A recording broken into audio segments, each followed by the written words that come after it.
Juan Mata, Champions League winner with Chelsea, European Championships and World Cup winner with Spain. One of the greatest football names of a generation, putting on a clinic, 2 goals and an assist in the Melbourne Derby.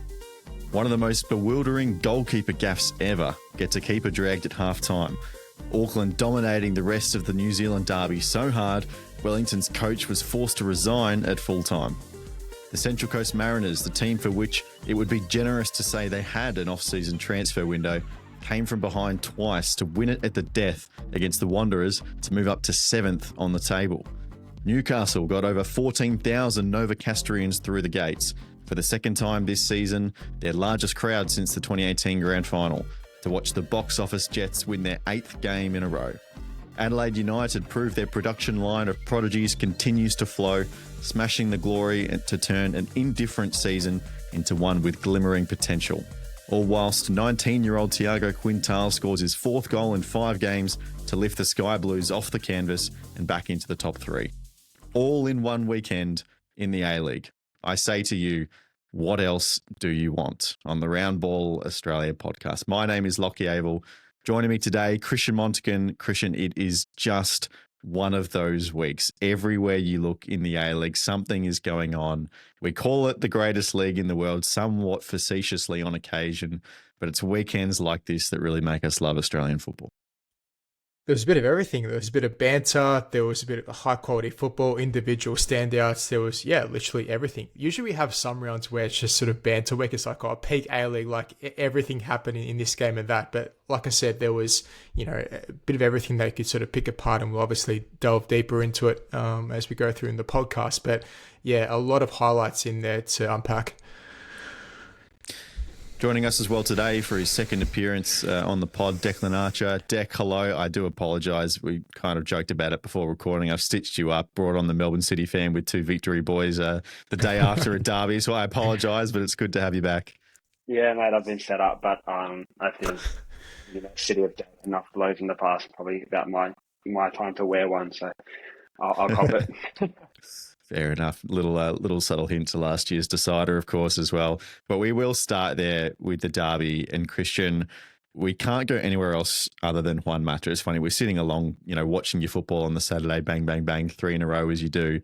And you watch the New Zealand derby and everything that unfolded that we'll get to later. And you think, okay, what could possibly happen that knocks that game off the top of our list for this podcast? But Juan Mata and the way he ran the game, one of the greatest football names of our time, really. He somehow ended up in Australia. He somehow ended up playing in the Melbourne Derby and chose a hell of a game to bring his best. 2 goals, one absolutely outrageous strike from distance over Patrick Beach's head, and to set up Santos for the 3-1 sealer as well. It was honestly just a pleasure to watch such a quality performance in one of Australia's biggest games. For sure. He was just absolutely awesome. To see Arthur Dillis on the sideline, just think, look, wow, how lucky I am to coach a player of this quality, because the amount of times he's gotten a victory out of trouble, and this is another example of literally taking the game by the scruff of the neck. I think that's how you can probably best describe it. That first half, in particular, obviously he scored that, outrageous goal, chip over the goalkeeper, but it was just sort of everything, right? The way he moves around the pitch, it's like it's effortless. It's like he just... I don't know. It's just so good to watch. And you think, he's 37 years old now. I think sometimes we take it for granted, or we underestimate just how good he is just because of his age. We think, okay, he's 37. He's only, this good because the A-League isn't, obviously doesn't compare to Europe. But this is Juan Mata we're talking about. Like it's a different kettle of fish. I thought, the whole match I think he came off in the 90th minute. I think Dillis did that just so the crowd can give him, a standing ovation. You saw even the City supporters stand up on their feet, and you just have to appreciate greatness, right? When you're watching a player as good as Mata. He was just absolutely awesome. That second goal as well. The finish, you can't teach that. And then the assist for the third for Santos, just that ball in behind, perfectly weighted. He literally did no wrong. He was just sublime. Is it to that level, Dec, where even as an opposition supporter, you kind of just see the quality that's in front of you and you kind of have no choice but to respect it, don't you? Oh, yeah. I mean, you absolutely have to respect it. I think He was just a guy like that. Like, I think people often forget how good he is. I don't necessarily know why. Like, you don't win a World Cup and play, 400 plus games nearly for some of the biggest clubs on the planet if you're not any good. I think from a City perspective, and I think I tweeted about it, I was just amazed by, we're talking about how good he is, by what I felt the lack of respect that we actually paid him. I think that in terms of, he was just allowed to do whatever he wanted, right? And that's, I think, why we got punished so badly. Like, I think that, how many times was he just operating in absolutely acres of space, right? To just, and I think that, yes, that's one, a credit to him to be able to move around and find that space. And none of what I'm saying here is discrediting what he's done, but I just felt that the vibe of the City whole game, like, there was no kind of attention paid to it. It was like, he's got that class, and he's going to find it. He's probably going to find it easier than anything to be out there when you're playing the way City played yesterday. But to not even kind of, it looks like, even just try limit him in any capacity. Like, no one really ever got near him the whole night. I don't think he got a kick. I don't think he even got kicked once, right? Which for me in a derby, for a player like that, but I know we laughed at that, but it's almost like that, like he does that first thing. So after he does that, someone going behind him, at least just plant that seed in the mind to be like, okay, no matter how good you are, you're not going to have it all easy. But we didn't, and we got rightfully punished. And it's easy enough for guys like that without doing that. And we wore all the brunt of the one method brilliance last night, unfortunately for us. I think when you see such a player with such a name, Christian, perform in such a big game as this as well, we can talk about, his impact of 90 minutes of football in the Melbourne Derby, but also on the league as a whole. Like, the marquee strategy of bringing these big players in to grow the league as a whole has been, a strategy that's definitely worked well in the past and has faded away a fair bit over the last 7 to 8 years. But we saw the international attention that game and Juan's performance over the weekend got. We see Bruno Fernandes and David De Gea posting about it on their socials, and everyone that's connected to them are being exposed to A-League football. We have two very different styles of growing the game at the moment. When we look at the Newcastle Jets, who we're going to talk about later, who are just a bunch of young Aussie kids with a few others sprinkled in there, who are just playing exciting football and winning games. They're getting 14,000 at McDonald Jones. But that marquee strategy, especially to grow global attention on the game and get some of those Australian supporters who are more interested in European football. I guarantee you there was a bunch of them there on Saturday night that were there because Juan Mata was playing. So it still proves that is a genuine strategy as well. I think it's just about striking the right balance, because about maybe 10 or so years ago, we went down the opposite path where we're trying to sign so many marquee players. There were some players in some of these squads that were, like, for example, 35 years of age, but you've barely ever heard of them, and they just didn't cut the mustard. And then obviously COVID happened, and then a lot of clubs are switching to this new model of developing young players, selling them off to Europe, gaining a profit, which has obviously benefited the league a lot in terms of our youth development. But then on the same side, we've sort of been crying out for these marquee signings such as Mata, and I think last night proved a perfect example of, you got players like you mentioned, Bruno Fernandes, posting on Instagram, watching the A-League. You sort of sit back and think, wow, like, a player of that caliber for Manchester United is actually watching an A-League game. Like, it actually it's hard to sort of sink in sometimes, but I think that's the impact it can have, because, Alessandro Del Piero had the same impact where, TV ratings went up in Italy for the A-League just to watch Del Piero play, just to watch him play. And if you want to market and grow the league, on a more global scale, I know probably it's not as important as if now we've got our own sort of issues to fix, domestically, but that's all part of it, right? To actually grow the game on all levels. And it's just about, like I said, finding that balance between, spending wise money on these marquee players, as long as they're good quality marquee players, right? As long as you know that, you're not just signing them just for the sake of the name and the reputation, just to put bums on seats, but they can actually do that, but also deliver as well on the pitch.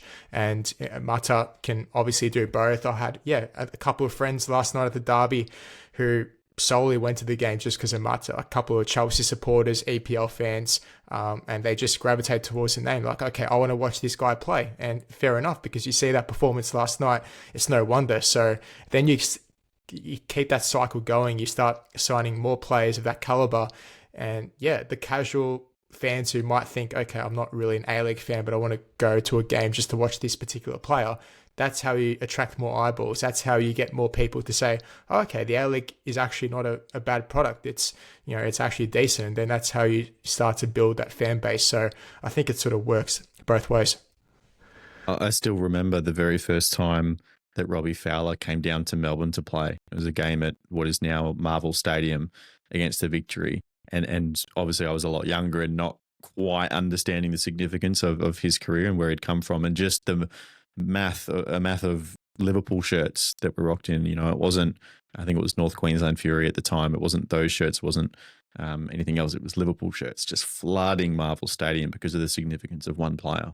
And I think, if anything, over the last couple of years with some of the other attempts, Deck, what we've learnt in the A-League is particularly not only can a player back it up on the field, but what's going on in their head, why are they here, what's the impact that they want to leave on football. And we've seen Mata go, he was in Turkey, I think, for a little while, and then he was in Japan briefly, and now he's come down to Australia. His head and how he talks about wanting to grow the game and make an impact as well is just as important as what he can do with a football on the pitch.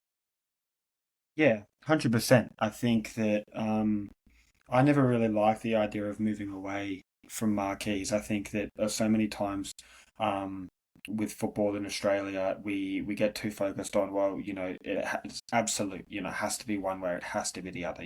Like I saw a thing yesterday, maybe we have too much ultra culture, maybe we need to go more traditional English culture, or just things like that, where it's always thing. But it's like, as Christian was saying, why can't we have both? Why can't we celebrate, the youth? And, that's inevitable the way football in Australia is going. But when, marquees clearly work, right, and we're allowed to want to enjoy that, and we're allowed to want to go and watch good plays. But and I think that, and this is something that the club's going to have to figure out, is finding that fine line, because it is a really fine line. Because I think over the last few years, like, we haven't had a shortness of quality players coming out here, but are those players coming out here, are they coming out for the right reasons? And it's stuff we always talk about, right? And clearly for Mata, he's ticked all boxes.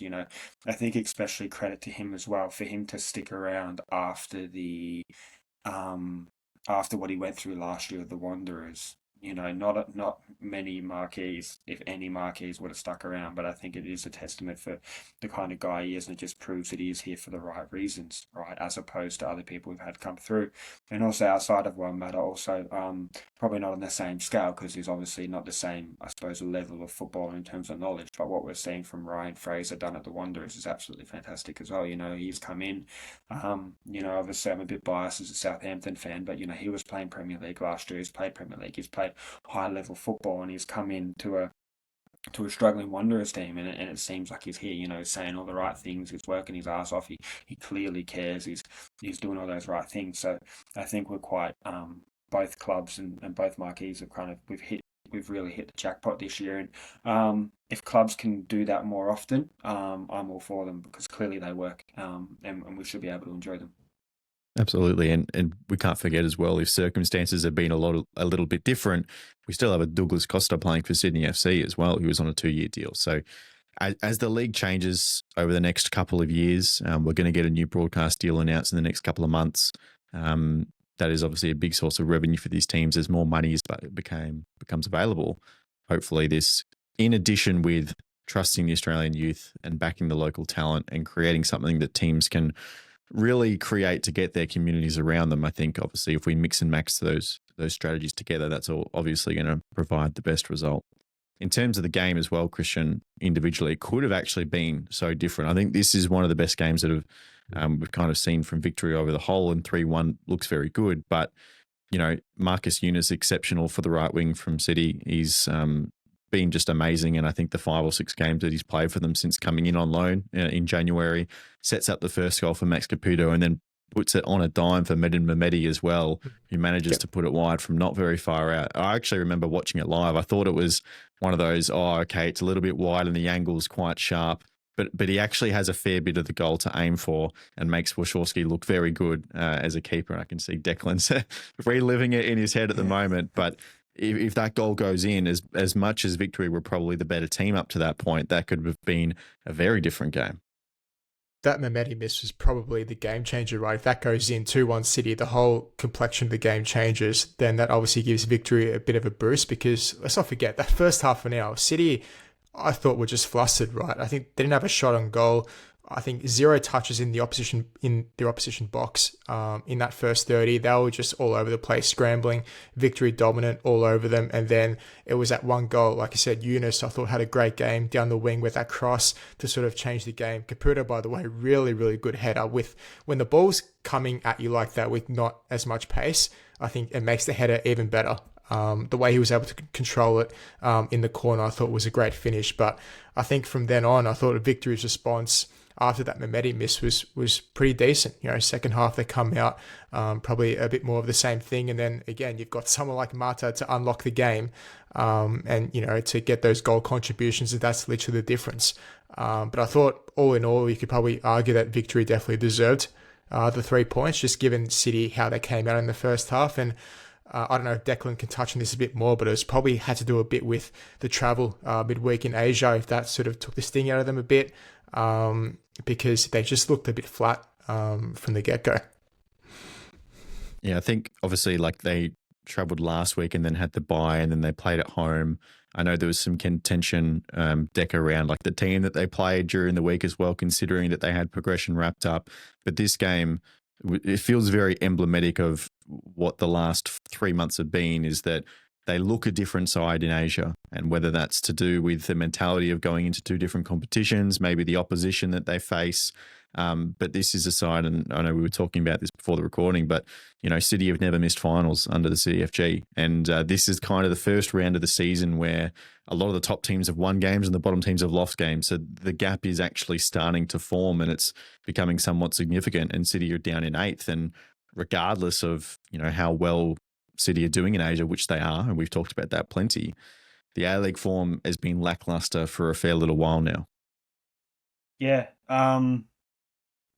Yeah, it has. And we were saying before recording as well that I think it's something that City fans have wanted to talk about and have been noticing for probably since that round 9 or 10 mark, but of kind of that ACL performance has been kind of tapering over it. But I feel that like last night was the real culmination of those frustrations and those concerns.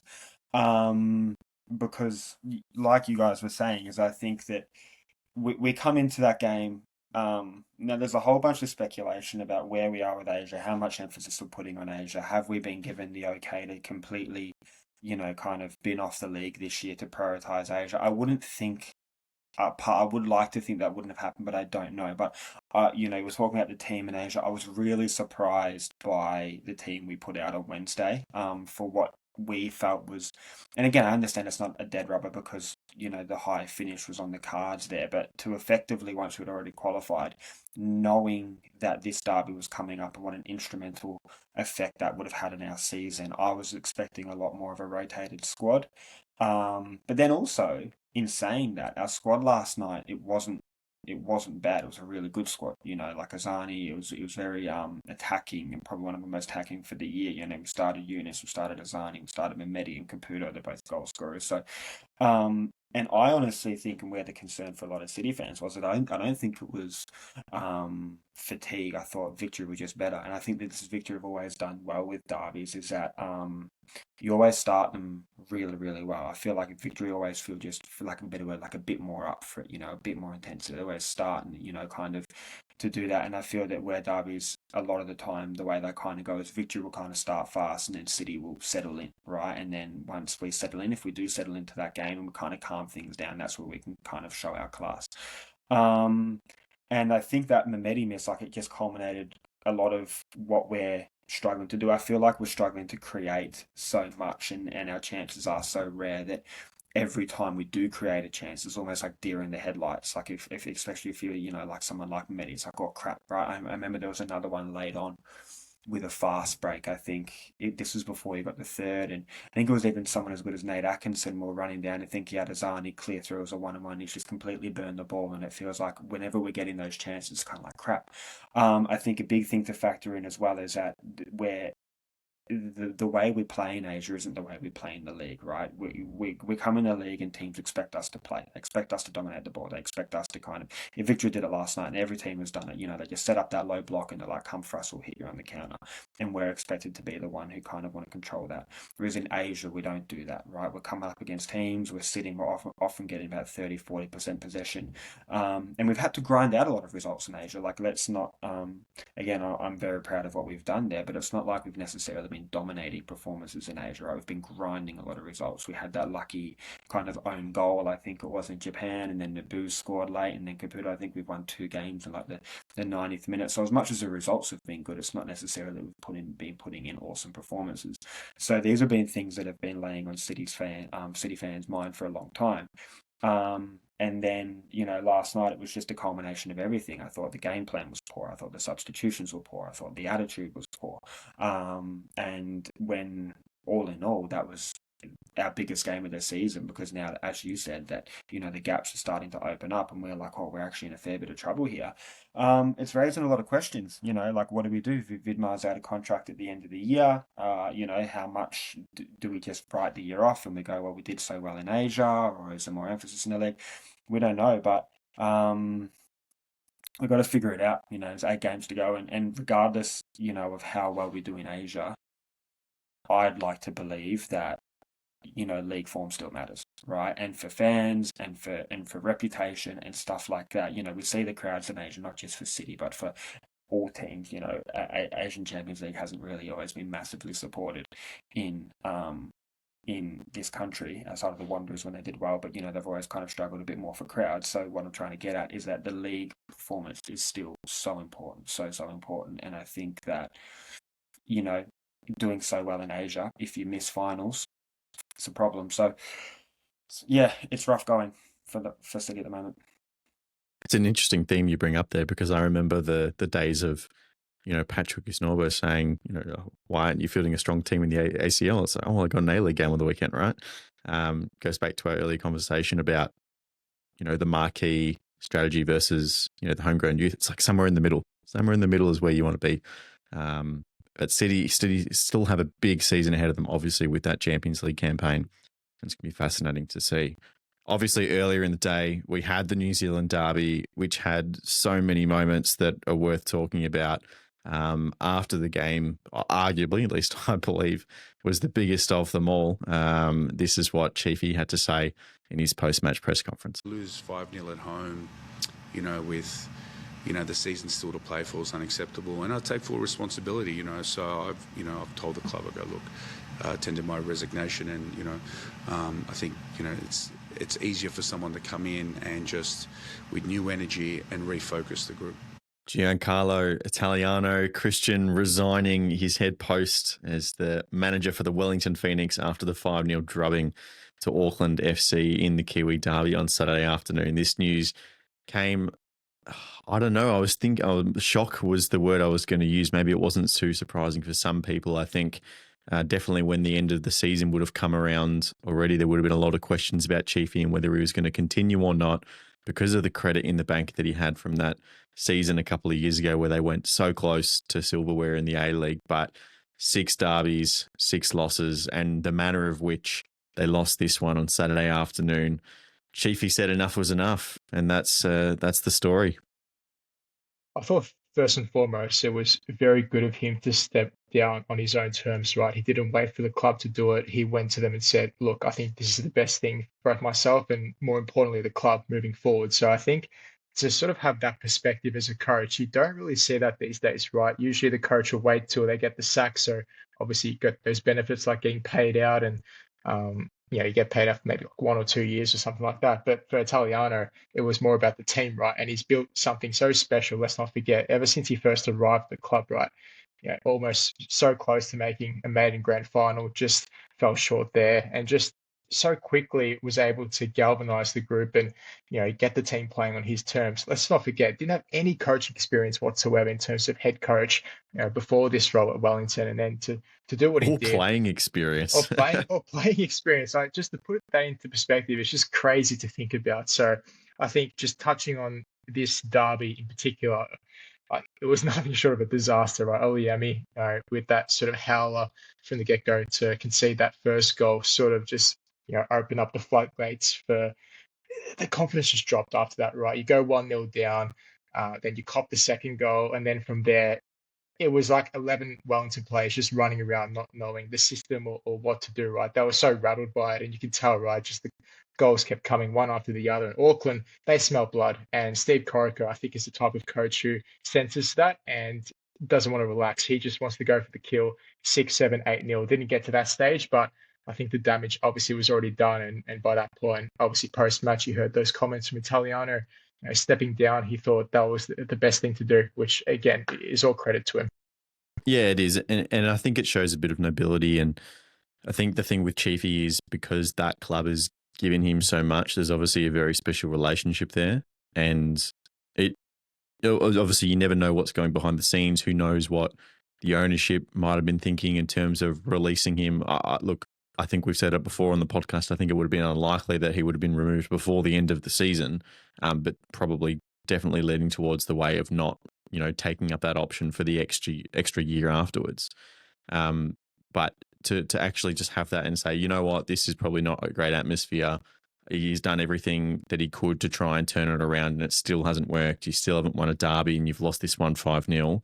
And even with the Oluwayemi stuff, it's like he's had a shocker, and then it's knocked his confidence, as you said, and then he's conceded a few more that he probably shouldn't have after that. And Chiefy took that on the chin as well, said, it was his responsibility. He's the one that selected Josh in goals. There was a decision to make, really, between Josh and Albie Kelly-Heald, who obviously came on in the second half as well, and that decision cost them, and Chiefy took that on him.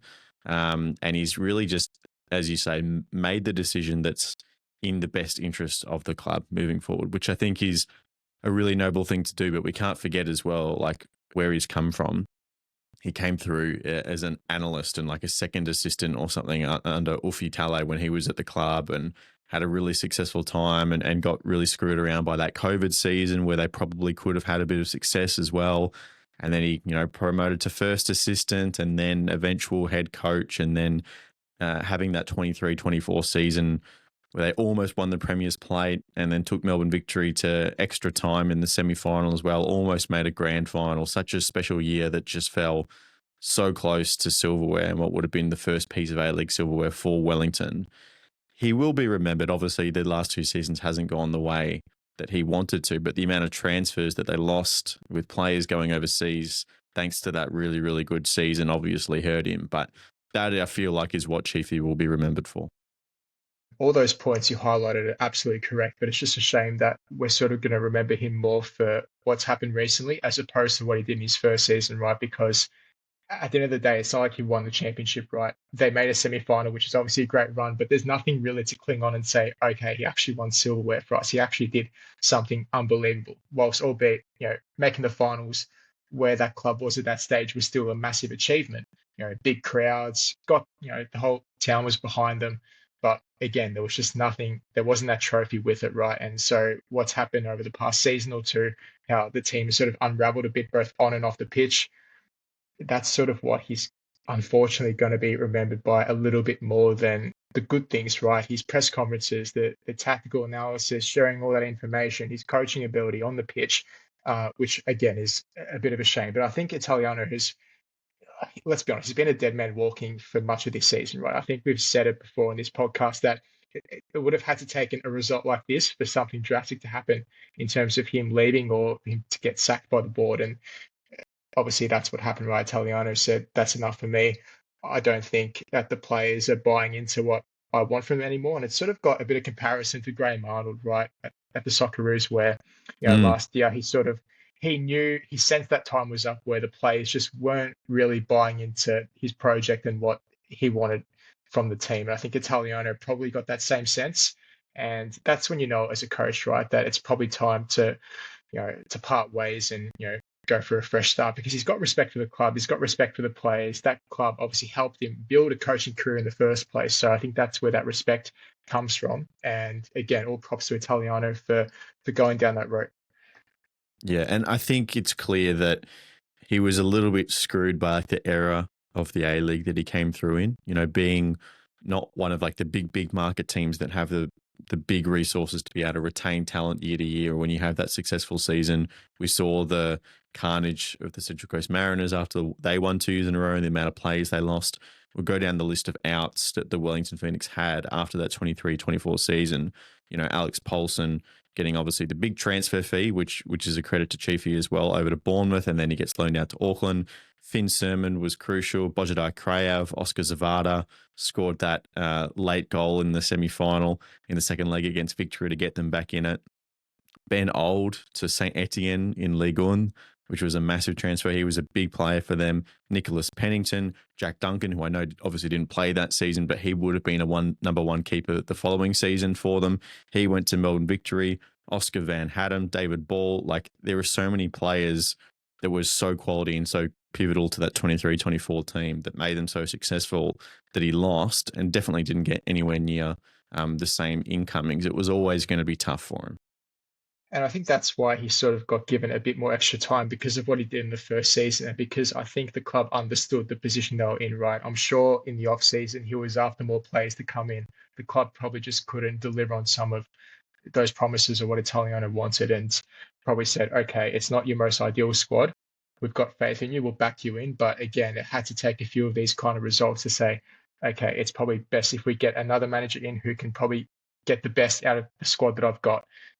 We spoke about this in the past where Italiano has had to sort of adjust his tactics, with the group that he's got. And I guess it was a bit too much for him in the end. But I hope it doesn't derail him at all from, the next chapter of his coaching career, because I'm sure there's going to be clubs out there who would want someone like Chiefy, who, again, he's got so much tactical knowledge and he's so smart about, the way he even manages games. We saw that in his first season, right? Even finals football, away games, home games, how we sort of found that really good balance in between. And yeah, I think he's definitely got a bright future for sure. It's just, unfortunately, the club was just in a not so stable position to offer Italiano that really solid foundation that he had in his inaugural season. So, which is a real shame.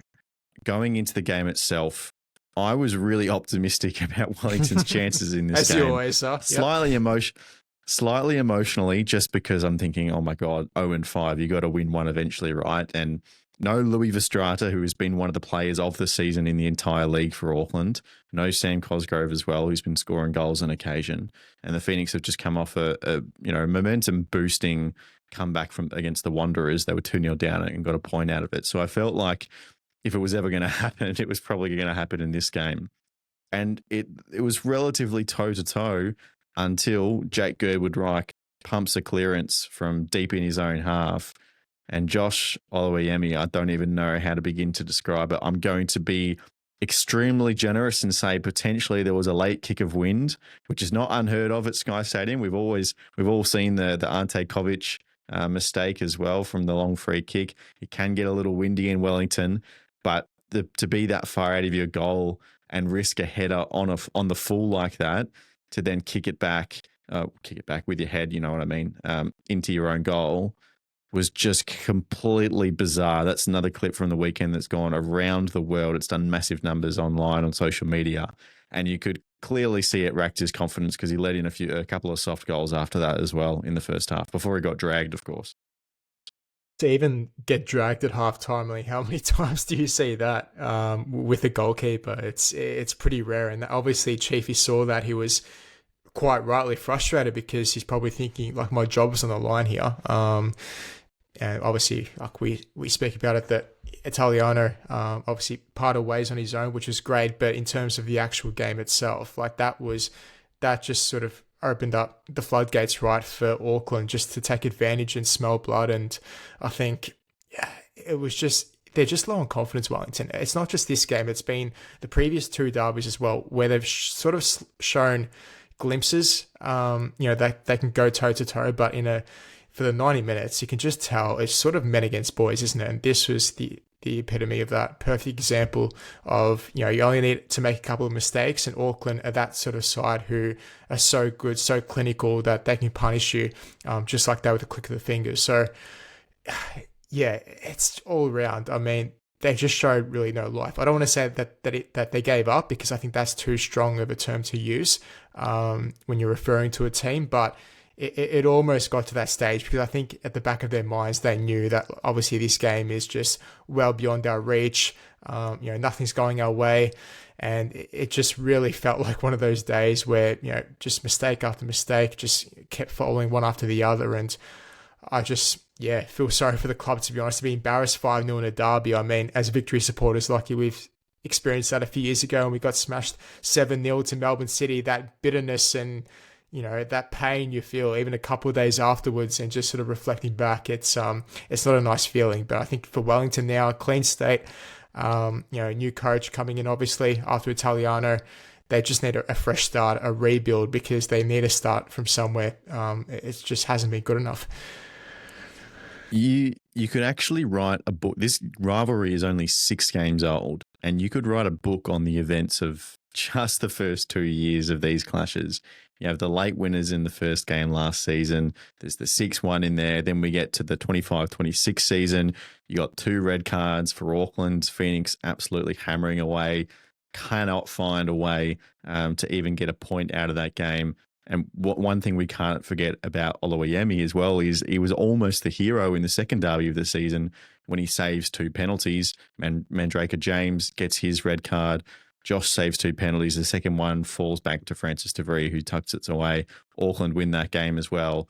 And then just the bizarreness of the first goal that then blows out into a 5-0 game. When Wellington eventually get a win, Deck, it's going to feel so nice. There's going to be so many demons that are finally going to be put to bed. It just didn't happen to be this weekend. No. And I think that, like you said, if there's any positive, I suppose, Wellington fans won't be feeling any positives about it, but as you were saying, is neutrals. It is the story of a derby. I remember last time I was on the pod, funnily enough, it was for a Kiwi clash as well. And we were talking about, what is the story of this derby? What does it mean? And I think that, as rough as it is for Wellington fans, this is it. And apparently I was seeing online that, it did turn really sour, I think, in the second half for those Knicks fans. And fair to right, that's, I think that we're really starting to see, especially even though it is such a young derby, that there is genuine care and genuine, real, especially now for Wellington, you're going to hate Auckland, aren't you? These guys always get the better over you, and they're coming in, and I don't know if you guys saw it as well, but that social media post that Auckland put out prior to the derby, that was essentially just 2 minutes of them just ragging on Wellington about how the stadium's too big, and blah blah blah, and all this kind of stuff. And there's a real genuine care there now, and not saying there wasn't before, but you're right. That's going to sting for Wellington. And now where does that response come from? I think that most people and, everyone can look at that and go, okay, it was probably all mental. I think Wellington's head's just gone and it just went. So where does that go now? At some point they're going to have to draw a line in the sand. And they're going to have to turn up, and maybe to just spur them on for the next derby, but we thought that was going to be this one. So somehow does it get worse? Are they going to be terrified? Are we looking at potentially 6 and 7s? I don't know, but rough for them, good for the story of the derby. And their cinema it's young, but every time they come around, they're pretty good. So I'm keen for the next one to see what happens. Absolutely, and it helps, as you say, with the storyline. It's so clear. Auckland are the big boys now. Wellington have lost all 6 derbies. That is a very clear story. We've been talking about this season how tight the league is and how a lot of people seem to just reach the default position that is automatically a good thing. And yes, in any one game, you're never going to go into a game thinking a team is guaranteed to win, and it's always tight, and there can be surprises. But on a more macro level, if teams are winning and losing all the time, it's hard to set expectations that can then be subverted later in terms of, those big storylines and really create those moments. But for the Kiwi Derby, that is the moment. They're 6-0, Auckland. So that is a big job for whoever's, the next head coach of the Wellington Phoenix to step into next season and try and get something in that win column for the Phoenix. But let's move along. We're going to go Sunday afternoon. The Central Coast Mariners against the Western Sydney Wanderers. Christian, 3-2 to the Mariners just in the 89th minute of play. James Donachie, of all people, someone who scored, I think it's a total of 6 A-League goals now, just his second since 2016. So a decade of just 2 goals. And he pops up at a pretty crucial moment. The Wanderers went ahead twice. just like they did. They got ahead by 2 goals last week against Wellington. They've managed to blow a few leads in the last couple of weeks, and they've done it again here. The Mariners get one late.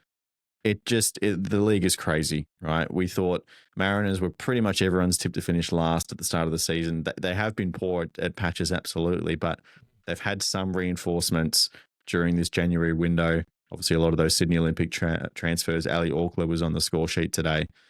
They still don't even have an owner, yet they pull out a win like this and they're 7th in the league, 1 position off finals. You talk about just how close it is. I mean, before this, if they had lost this game, right, they would have been last. I'm pretty sure if my maths is correct. And then they've skyrocketed straight up to 7th, just 3 points behind MacArthur. And the Mariners have that game in hand on MacArthur and the rest of that top 6. So just all of a sudden, like, it just goes to show how crazy it is. The gap is just so tight. At literally anything can happen, because this game against the Wanderers, you thought, okay, big chance for them to sort of close it out, 2-1 up, and then it's just sort of been the story of their season from a Wanderers perspective, where just some silly errors at the back, sort of letting opposition back into it when they don't really need to. And the Mariners, all credit to them at home, obviously try and push that equaliser, which they got, and then James Donachie at the end scoring that winner.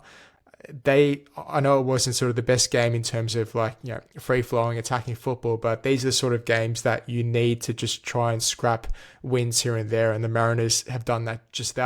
They've got their own issues off-field, which you touched on, Lachie, with the ownership situation, but I think that may pose as a bit of a distraction. But if you're getting wins on the pitch, then obviously it doesn't really impact that too much, obviously, in terms of results and the way you're playing. So I think massive result for the Mariners to work their way up the table, about 4 or 5 spots up, and really put themselves in finals contention. I mean, who would have thought we'd be saying that only even just a few weeks ago? Just absolutely mental.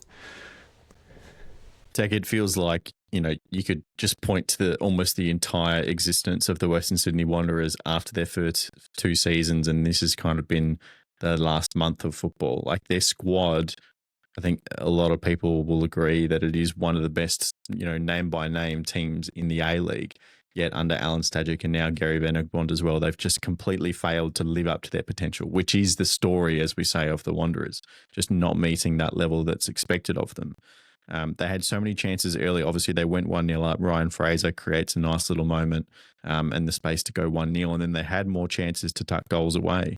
I think Barbarousis had a really soft first touch that got away from him that would have been a good chance inside the box.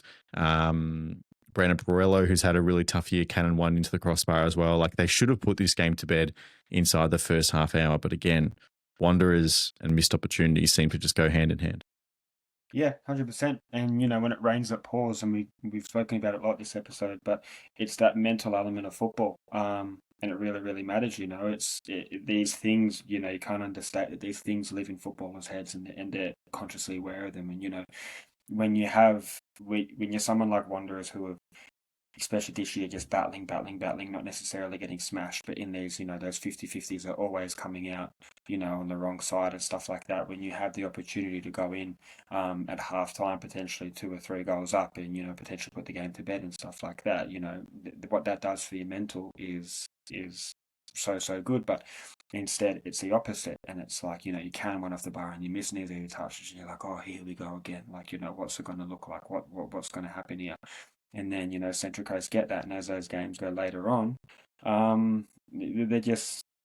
on the wrong side of it again, unfortunately for the Wanderers. And like you said, is it a culture thing? I don't know. But you said, like, outside of that, that first couple of years where they felt unbeatable, it just seems to be the story of them. That, it's just always, everyone knows the potential of what that club can be, off the pitch, on the pitch and stuff like that. And, they're falling again today, and it's going to sting because, they're clearly in games. You look at them apart from that Sydney one a few weeks ago, where even then they started so good and then just capitulated. So, it's a story of 2 halves, like Christian said. Mariners could have been the bottom. It falls their way. They're now well into finals contention, and Wanderers are going, here we go again. They've got to somehow, get back up next week and try not to do the same again. But yeah, they just always seem to be on the wrong side of these results this year. Right, another feel-good story for the week. Over 14,000 at McDonald Jones Stadium for the Newcastle Jets getting their 1-0 win over the Macarthur Bulls. It's a lot tighter than a lot of these other Newcastle games have been, Christian, but it is 8 in a row. And we referenced, I think, late last week, the fact that this fixture that they played on Boxing Day, the 5-4 in Newcastle that fell MacArthur's way, now reflecting on that, if they'd somehow gotten a win in that game as well, they would have had 11 wins in a row, which just goes to show the strength of the Jets over the last 3 months or so. They're on an incredible run. They're only 2 matches away now from the all-time A-League consecutive wins record. They had Shannon Knowles singing before the game as well. Everything is coming up good for the Newcastle Jets at the minute. They've got the Mariners next and the Wanderers the next two. So in order to get that record, those are the 2 games that they need, which is obviously doable on paper. We know, obviously, the A-League is a very weird competition. Like we said before, anything can happen. But to have those 2 games coming up, that's huge for them. I mean, a 4-point gap now at the top. And the interesting stat as well, they haven't drawn 1 game this season, which I think is quite fascinating. So it goes to show that I think Milligan, as well as obviously trying to stay compact and defensive, he's been willing at times to open up as well and score goals and obviously go for the kill, go for the win. He hasn't been as conservative as maybe some people may have thought at the start of the season when we saw the Jets' early form winning the Australia Cup and then the first few rounds of the season, because there have been a couple of sort of weird results like that MacArthur 5-4 loss, but I think the Jets, they can do it. They can so do it. They can make top spot. And who would have thought we'd be saying that with the likes of Sydney and Auckland, competing with those two. So for the Jets, I think also the important point to highlight here is the crowd figure today. The massive amount of fans turning up for the game. When the Jets are doing well, you know that you're going to get big support. And it was the same, I think, a few years ago when the Jets made the grand final when they lost the Victory. They had that amazing season. I think it was Ernie Merrick, and the whole town sort of got behind them. And you obviously got the same as well for the Central Coast Mariners when they went on that treble run where, when you're on a high, you obviously get the fans behind you, and it feels as though everything is it's trending in the right direction for Mark Milligan and his side. So it just seems at the moment they can do no wrong. Let's just hope for their sake that they can keep up the form and momentum, because you look at this squad on paper, they've just got so many match winners, right? Lockie Rose, Bayless, who scored the goal today, Taylor, Eli Adams, it's just, you name it. So I think they've actually assembled a well-drilled squad. Can they keep it up, though, for the remainder of the season, including finals? That's obviously going to be the big question mark in terms of that experience, because I think you said it on the top of the podcast, Lockie, that this Jets side isn't the most experienced, right? They're relying on a lot of young players, and when it comes to the big crunch time, are they going to be able to step up and deliver like they have done throughout the season so far? So I think that's the big question for me with this side. You mentioned the goal scorer, Lockie Bayless. I'm not sure if you guys caught this on the broadcast, but Daniel McBreen was saying after he scored that goal, this is an amazing story, that some of the younger boys in the team have a bit of a superstition before games. I think maybe at home or away as well, I'm not too sure. But they go out when the pitch is about to be watered, and they go around and they stand around one of the sprinkler heads. And apparently every time it pops up, and obviously it hits someone first because it comes out in a direction, right? And whoever it hits first, that's the one that goes and scores the goal, or at least the first goal or something, or definitely scores in that game. And apparently Daniel McBreen was the witness, no word of a lie, this afternoon at McDonald Jones, sprinkler popped up, hit straight at Lockie Bayless, and he was the goal scorer. He was the difference maker in this clash today. And it's a bit of a long bow to draw, Deck, but that kind of youthful energy, and I think particularly the freedom that Mark Milligan has given them and the confidence that he's given them to be themselves, be authentic on the pitch, take risks in the final third, especially to try and create some of those moments, has just turned them into such an entertaining team to watch. And as well, they're winning games of football. Yeah, and what a breath of fresh air too. I think that in modern football where, we often see such defensive football and games of chess and stuff like that, to see this team, and I know Christian said it, and like any manager, they're gonna try to be defensively compact. But I think when you look at the numbers, I just had a look. Newcastle have the equal second worst defense in the league, conceding 29 goals, right? But they've just got this mentality, like you said, this youthful energy, and you can just tell they're a side playing with confidence, where it's like it doesn't matter if you score 2 or 3, we're going to score 4, right? And that it probably even goes back to sometimes where it's a demise or whatever it was, like 2 months ago, whatever, when they lost 4-5. They lost 4-5. And that's saying something, that they're just willing to go out, and they're willing to go out and score. And I think that more often than not in football, when we do see so attacking, it doesn't always pay off. So when it does pay off like this, where you're seeing just this team play with such freedom and such happiness and such joy, and getting reward for it, it's just, this is what football is about. And I think especially in this country too, I think that the way that football has gone in the last couple of years, where you've seen real battlers, like battling stories, and clubs like Central Coast who are struggling for money. When we've lost salary cap and stuff like that, and the whole conversation has been like, well, how are these clubs going to survive? How are you Newcastle's going to go? How are you Perth Glory's going to go, and stuff like that? When no one gave Newcastle a sniff, they've just come out, they've won the Australia Cup. And now they're coming out and they're making a red hot crack of it, and they're just playing their football. The entire town's getting around it, like, this is what football is. This is what football in this country can be. When these communities and stuff defy odds. And personally, if it's not going to be City, which I don't think it will be, I want to see these stories. I'd much rather see it rather than another Victory or a Sydney or someone like that. I want to see this. So quietly, I'm rooting for them, and I hope they go, because it's just a joy. They're absolute joy, and you can tell they're loving the football. And like you said, sometimes it's just when we're saying on the contrary to Wellington and Wanderers, sometimes when football is against you and there's nothing you can do, but when it's on your side and things are falling your way, enjoy it. And Newcastle fans are enjoying it right now for sure. And there must be so much satisfaction, not just in the way they're playing and the fact they're winning, but the amount of support that they've garnered from the local community, and the fact that it feels like the town is behind them. Like Newcastle is a sporting town, right? Like, they have the Knights and they have the Jets now that they can be proud of as well. And it's a really, really cool thing to see. And then on the flip side, you have Macarthur, Christian, who are still reeling off going out of Asia midweek as well. Philip Curto, who's had a relatively poor month, you would say, got dropped for Robertson as well, who is of under-20 Asian Cup glory, was the winning keeper in that penalty shootout in the final that won Australia their first underage Asian Cup, which was quite special. He came in for his first start in the A-League this season and did quite well, I thought, honestly, in a game with a Lachie Avil shot that was pretty hard to beat. But they have to pick themselves up as well, because they're, out of Asia now. You focus on the league, yes, but you still have that kind of backlog of fatigue. Obviously, they got some stocks in January to boost them up, but Mitch Duke missed 2 really good chances today to score that he could have got Macarthur back into the game, but didn't. So there's lots of work for Stayovski to do as he moves towards the back end of this season with just that one league in his sights.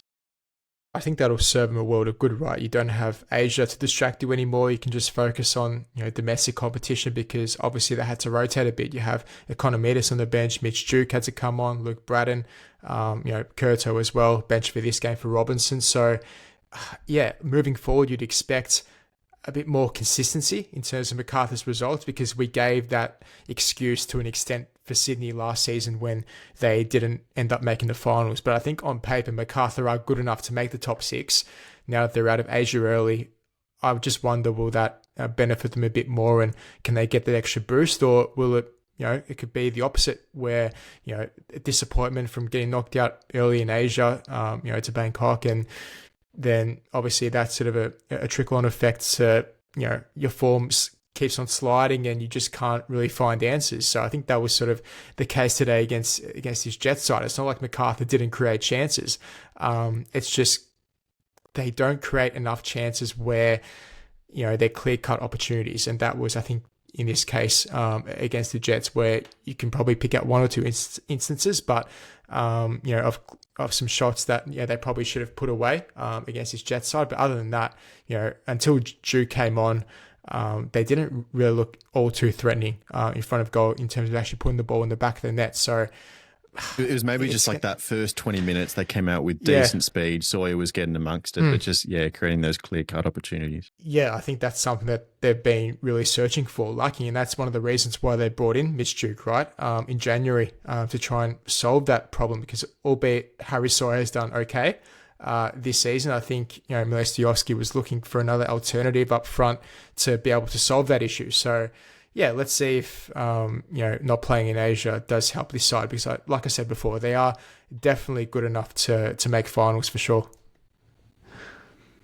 I don't know, Dec, your reaction when you saw this goal, but when I saw a Spaniard for Adelaide United, one beneath, put in a free kick in Adelaide, not Cooper Stadium technically, but all I could hear in the back of my head is Simon Hill going, "Si, senor, si." It just felt like one of those moments. Is just the callback to that free kick in the grand final from Isaias. It's just such a special moment. But Adelaide as a whole absolutely dominated the Perth Glory on Friday night. It's kind of funny after the game, Adam Griffiths learnt, quote, nothing from the game. It was just all negative for him. They couldn't get much out of it. But Adelaide keep rolling, and it's funny because we keep saying it, but this season's been so tight. Adelaide were kind of in that pack where it's like, oh, will they, won't they? They win a game, they lose a game, but they put a little bit of form together, and a convincing result like this spits them up into third place, and all of a sudden you're thinking, where the hell did they come from? Yeah, in a real good run of form. Just had a quick look, and only recently in the last however many weeks lost to Newcastle. Even then, was quite competitive and lost by the goal.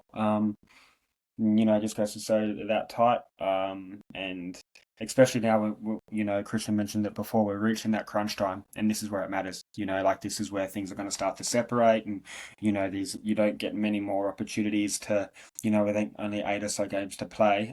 Most importantly is that this is probably going to be the last chance a lot of these teams to have to play each other in those kind of spaces around them, right? So, when you're playing, whether you're probably now sitting anywhere between 4th to 9th, these are those games. You either close a gap or you stretch it out to 6. That's what we were talking about the Derby before. City, now that victory gap jumps to 5, right? Adelaide jump up to 3rd, whatever you said, wherever they were. Perth fall back down, and now it's looking gloomier than ever, same as MacArthur. So these games, it's almost like for those teams in that really middle for the last 8 weeks, and it's going to make for great viewing, but every game is going to feel like a final, right? Because that's the way it should be, because that can literally be make or break for a lot of these teams. And now for Perth again, how quickly things can change. When Adam Griffiths took over, or how he was getting his roses, and everyone was like, the gimmick, and everyone's like, oh, how funny is this guy? And he's getting the results and stuff like that. And now I'm seeing Perth fans go, mate, you've just lost 4-0, and he's like, I've let nothing. It was like, oh, okay, well, I feel like that's playing with fire. I really feel like that's playing with fire. The shine's worn off, has it? Yeah, and I think, man, if I was a Perth fan, me as a normal fan, I'm like, it's annoying me, right? So I can't imagine what it's like to be a Perth fan, because I can't imagine if they cop it a few more 4-0 losses, and he's pulling out the same kind of and obviously he's having these conversations. You'd like to think he's a professional, as a manager, he's doing that, and it's obviously he's just playing up this way to the media. I think that goes without saying, but I think still, for me, there's a time and a place, and I think copping 4-0 probably isn't the time to do that. But we'll see. Again, like many clubs have spoken about, big response needed from Perth now, and Adelaide take that on, and they're going to be flying, full of confidence, smacking teams 4-0. There's no better time to be rolling into your best form of the year, and I wouldn't want to be playing Adelaide right now, that's for sure. Yep, absolutely. And then the final game of the round, Christian, just to wrap us up, 1-0 win to Sydney FC over Brisbane Roar. This had, actually, surprisingly, this is the first time that these two teams have played each other this season. And it had a lot of energy going into it, because it was a pre-season fixture between these two sides that kicked off this whole narrative about Brisbane Roar being the physical team. A few scoffs, a few group events, let's say, in that practice game that had the officials call it off early and say, no, we're not having any of this. We're gonna walk off, and that's where this whole, as I say, this narrative of the Brisbane Roar came from. But Sydney, like you do, you're talking on the field, and this is a big game in the context of their season, not just in terms of wanting to get in each other's faces. And it was Tiago Quintal with just that one moment of brilliance. And to be fair, these are two teams that have been struggling, and they just needed someone had to find that moment that was going to lift them off the deck. and Brisbane are going to sink even further. And Sydney, thankfully for them, get a really important 3 points, especially bouncing back from what was a very disappointing way to drop the win against Auckland midweek. Yeah, Quintal, firstly, what a goal. I think it took a slight deflection, but nonetheless, it needed something like that to break the game open, because it was, closely fought. I thought, both teams were pretty gritty. We know what we're going to expect from Brisbane, right, from Valcanis' side, in terms of that defensive structure, coming there with a mindset to, at the very least, get a point away from home. And they almost got it, but Quintal was, that quality, obviously proved the difference maker. But for Sydney, it's just a massive 3 points, because, as you said, in terms of their form recently, they were in danger of even slipping further down the table. I think they're in third at the moment, but it is so tight, just in and around the third to eighth, 9th, 10th position. There really isn't much splitting them. So I think for confidence, albeit it was against Brisbane's side, who we know their struggles as of late, both on and off the pitch. This is a huge win. You can't underestimate it. So hopefully it's sort of a building block for the Sky Blues to hopefully find a bit of that same form we saw earlier in the season, because we know on paper, we know what they're capable of. It's just, week in, week out, can they put that all together, consistently? And when things aren't going as well, then that's sort of another question as to, does Tale have the tools to be able to get the best out of his squad? So that's another question. Hopefully we'll get answered in the next few rounds, but there should be safer finals, I'd say, just given the run coming up, but you never know in this league. Yeah, you never know. Of course, outside of the A-League, there is plenty of other football going on. We know the Women's Asian Cup is starting this week. As you're listening to this podcast, Sunday at 8 p.m. is the kickoff for the Matildas' first game against the Philippines as well. Of course, you can check out the Dubcast for your full previews of that competition as well. It's going to be a big month for the Tillies as they try and win a trophy on home soil this weekend. I'm not sure how much you guys have seen of this as well, but the OFC Pro League third leg has kicked off in Melbourne. They had, I think, first night was at Heidelberg Olympic Village for the South Auckland game, which was billed as kind of one of the marquee fixtures of the competition, at least in this kind of group circuit phase. It was a late 1-1, a late equaliser to South just to snag a point. Clearly the two best teams in the competition. But Dec, I don't know if this has kind of existed in your football psyche at all, but what's your impression been of the competition as it's come to Melbourne? Yeah, I haven't seen a ton of it, to be honest, but I think that kind of, it's just a football feast. I think that, at the moment, when you've got so much sport for football, you've got the A-League that's coming up to the business end with the finals, and all the teams are really competitive in amongst it. And then you've got the Tillies coming up for Asian Cup on home soil, and you've got the World Cup coming up. It's just a real feast of football, and I think that it's probably a really exciting time to be a football fan in Australia, to capitalise on this momentum, and to just enjoy all from grassroots all the way up to the top to the very, very highest level. So yeah, it's a real time. I'm going to be enjoying it all for sure. 100%. And Christian, I think there's still at least another week of competition, I want to say, for the Pro League over at the home of the Matildas as well. It's funny, I think people had a wide range of expectations of what this competition would be. I think, at least from an Australian perspective, we legitimately have like an extra professional club now in South Melbourne. Like, these players are on full-time contracts. I don't know if you guys have seen the interview with the South president that came out with Bruce Media the other day as well, but like, they're training twice a day. Like, these are now professional footballers, at least the ones that have registered for this OFC Pro League squad. So it's a very, very unique competition. Of course, it sits kind of outside everything else we're doing in Australia, but extra professional opportunities, right, for Australian players. You're not turning that down. Yeah, definitely. I think there were probably a few doubts as to how the competition would work. Would it be a success? Would it fail? I think we sort of had the same discussions when the championship came about, right? I think maybe a few people raised expectations a bit too high. We weren't getting, I guess, sellout crowds at every game, but that's sort of wasn't to be expected, right? It's about sort of growing the game, baby steps. And I think, the Oceania competition is obviously going to be the same thing, right? I think it's going to be sort of wait and see, let it progress, let it develop. And as you said, to give players like that for South Melbourne an opportunity on that stage can only be seen as a positive for me. So I think, just wait a couple more years to see it really grow and develop and get more eyeballs in it. I think, it should be good. It's going to be a busy time to be a South Melbourne footballer. They've got at least, I think it was 2 years guaranteed in the Champions League group format, but like 5 years total as a competition. And I think the OFC Pro League has at least 4 years of backing from FIFA through all this Saudi money as well. So you're doing all that plus playing in the NPL Victoria. They had to play Thursday night NPL, Saturday night OFC. So like this is an absolutely hectic schedule for South, and then they're going to have the cup competitions coming in later. So they're going to play a lot of games this year. It's a fascinating story to watch for sure. But that'll do for this episode of the Round Ball Australia podcast. Thank you all very much for listening at home. Christian, thank you. Another amazing week in the A-League. Thank you, Lachie. Good to be here. Cheers, Deck. Thanks for coming on again, mate. No dramas, mate. Always welcome. And love coming on. So yeah, had fun. Good to have you. All right, another big week, of course. This weekend we got the original rivalry Friday night. You got some special content coming for you later in the week as well. So keep an eye out for that.